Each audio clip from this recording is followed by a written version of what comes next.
When someone you know says they're thinking about buying a film camera, the first thing they usually worry about is whether they're going to end up with a piece of machinery that looks cool on the shelf but spends most of its time stuck in a drawer. I've heard that same hesitation from a lot of friends who are used to the instant feedback of digital. What if the autofocus is too finicky? What if the battery dies after a few rolls? And then there's the question of value. Is spending a few $100s on a body that only shoots 35mm film really worth it, especially when the market is filled with newer digital options? Those are all valid concerns, and before you click Add to Cart, I wanted to break down exactly what the Nikon F6AF brings to the table, who's likely to get the most out of it, and where it might fall short. Link is in the description if you want to check the product details on Amazon.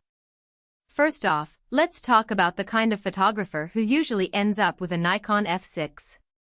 This camera is a classic 35mm SLR that keeps the traditional film workflow intact while giving you the benefit of an integral motor-driven autofocus system, a feature you don't see on many contemporary film bodies.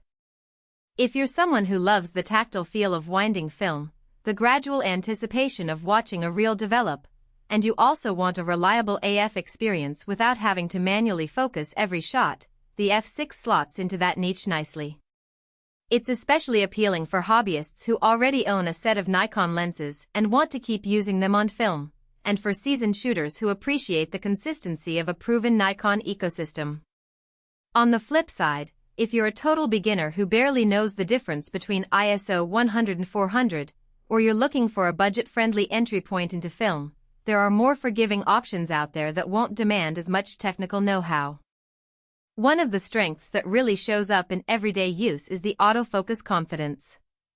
The F6 built-in motor drives the focus mechanism quickly and quietly, which means you can actually track moving subjects in low light without hunting a lot.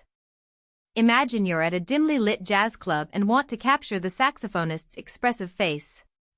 With a modern digital camera you might expect the AF to struggle, but the F6 AF system, coupled with the full-frame 35mm frame size, holds focus well enough that the final image retains that moody, grain-rich character film is famous for. In practical terms, it saves you from the dreaded out-of-focus roll that can ruin a night's worth of shots.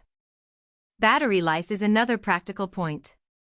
The F6 runs on a standard Nikon EN-EL5 rechargeable battery, and because the body is analogentric, you'll find that a single charge can power you through an entire magazine, roughly 35 exposures, without any anxiety about power draining mid-shoot.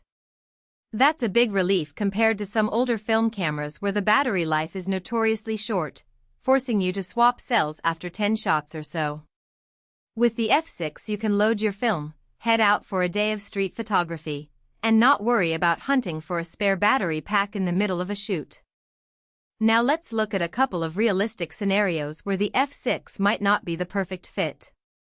If you're primarily interested in shooting fast-moving sports or wildlife, you'll find the shutter speed ceiling at 1/4000s and the relatively modest continuous shooting rate a bit limiting. The camera isn't built for high-speed bursts. You're looking at about 3 frames per second in continuous mode, which means you'll miss some decisive moments that a dedicated sports DSLR would catch. Also, the viewfinder, while bright and offering a fixed pentaprism, doesn't have the built-in digital overlays that modern mirrorless cameras provide. If you rely heavily on on-screen histograms or focus peaking to nail exposure, you'll have to do that work manually or trust the camera's built-in metering modes: programmed auto, flexible program, shutter priority, and aperture priority to get you close. For many film enthusiasts that's part of the charm, but for anyone who expects the same level of instant feedback as a digital system, the learning curve can be a little steep. A practical strength that often gets overlooked is the diopter adjustment built into the viewfinder. The F6 lets you dial the focus from -2 to +1 diopters, which is a lifesaver for anyone who wears glasses or has a slight prescription. This means you can fine-tune the viewfinder to match your eyesight without having to wear an additional corrective lens, and you'll see the exact framing and focus you're getting before you press the shutter. In street and documentary work, where you might be shooting quickly and don't have the luxury to take a moment to adjust your own glasses, that feature translates directly into smoother, more confident shooting. When it comes to lens compatibility, the f6 lives in the Nikon mount world, which is massive. If you already